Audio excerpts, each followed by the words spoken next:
disabilitas menjadi bagian yang penting dari kegiatan vaksinasi yang dicanangkan oleh pemerintah untuk mengantisipasi penyebaran COVID-19. Dengan keterbatasan yang dimilikinya, kaum disabilitas sangat membutuhkan bantuan orang lain, seperti kaum disabilitas yang mengalami tunarungu atau tuli, sangat membutuhkan informasi yang benar terkait informasi vaksin yang harus mereka ikuti, termasuk tahapan-tahapan yang harus dijalankan. Keberadaan juru bahasa isyarat sangat mendukung kegiatan vaksinasi untuk meyakinkan mereka.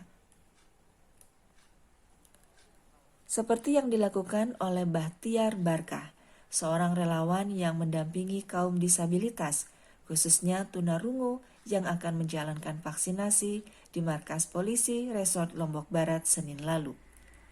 Bahtiar harus terus bercengkrama dan bersenda gurau sambil memberikan informasi kepada kaum disabilitas tunarungu ini untuk memberikan pemahaman akan pentingnya vaksinasi bagi semua orang. Dengan informasi yang terbatas yang diterima oleh kaum disabilitas ini, terkadang membuat mereka bingung, apalagi kemajuan teknologi seperti informasi yang berkembang luas, membuat mereka tidak bisa membedakan mana informasi yang benar dan hoax. Keberadaan juru bahasa isyarat menjadi sangat penting tatkala dokter yang melakukan pendataan rekam medis peserta tunarungu. Seringkali, informasi yang dinyatakan dokter bisa dijawab oleh mereka, terkadang akan beda pemahaman.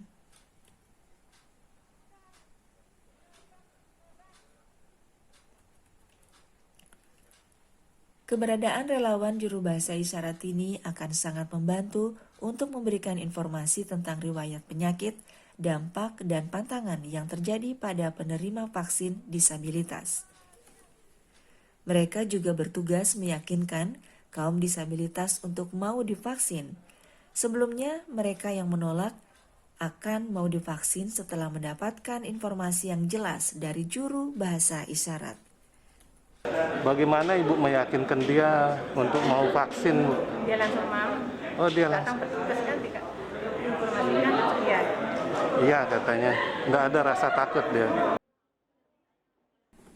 Untuk meyakinkan kaum tunarungu ini, memang ditemukan beberapa kendala dalam menggunakan bahasa isyarat. Apalagi bila di masyarakat ditemukan mereka yang tidak pernah mengenyam pendidikan sekolah. Punya tunarungu, tapi mereka lebih nyaman disebut tuli gitu.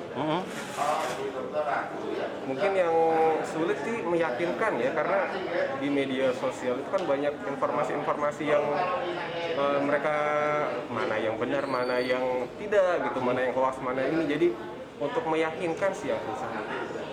Bagaimana cara Anda meyakinkan ke mereka seperti apa? Ya, kita memberikan informasi yang valid gitu. Jadi misalkan, oh kalau vaksin ini katanya kan, nanti kalau divaksin misalkan mati, sakit katanya gitu. Infonya dari mana? Sebenarnya dari sini. Oh tidak semuanya dijelasin gitu, kenapa seperti itu.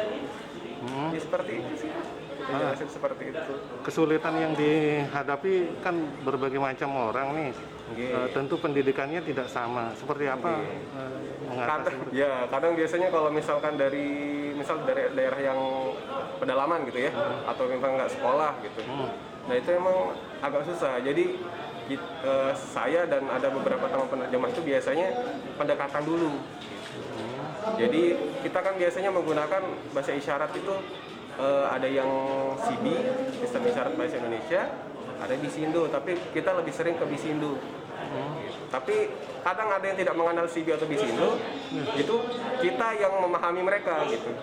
Jadi kita belajar dulu, oh seperti ini maksudnya, seperti itu. Jadi kita yang ngikutin mereka gitu. Jadi data disabilitas di Kabupaten Lombok Barat, menurut Kepala Dinas Kesehatan Kabupaten Lombok Barat, tercatat sekitar 2.000 orang. 500 orang diantaranya adalah kaum disabilitas tunarungu. Lalu Rahmat Juniadi, Lombok Barat, NTB.